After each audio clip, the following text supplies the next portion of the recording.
In this tutorial, we'll explore how to use background images and colors in HTML to enhance the visual appeal of your website. We'll cover step-by-step instructions, best practices, common mistakes, and advanced techniques, including resizing, color formats, and animation. First, you'll have to set up your basic HTML structure.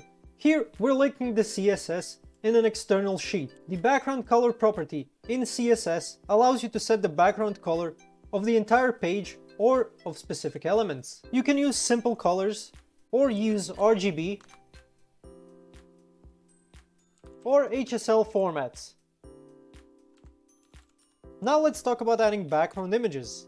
The background image property sets an image as the background. Background size determines how the image covers your page. Setting it to cover ensures the image covers the entire page. Background repeat determines how many times the background repeats. Setting it to no repeat prevents styling, and background position centers the image. You can play around with background size modes and background repeat modes to get your desired look.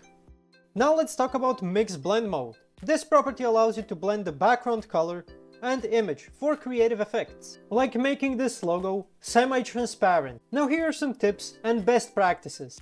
Use appropriately sized images to avoid slow page loading. Make sure to optimize images for web use. Ensure sufficient contrast between text and background for readability. You can use media query to adjust background images and colors in any size. If your image is not showing, make sure the URL is correct. Typing in a dash will move you through folders, while typing in double dots will move you back in folders. If your background image is repeating, make sure you're using no repeat. You can use image editors like Adobe Photoshop or GIMP for image optimization. You can use tools like Colors or Coolors to select and generate color codes, and use browser developer tools for testing and debugging CSS styles. Thanks for watching. If this video was helpful, please like and subscribe to our channel for more tips and tutorials. See you next time.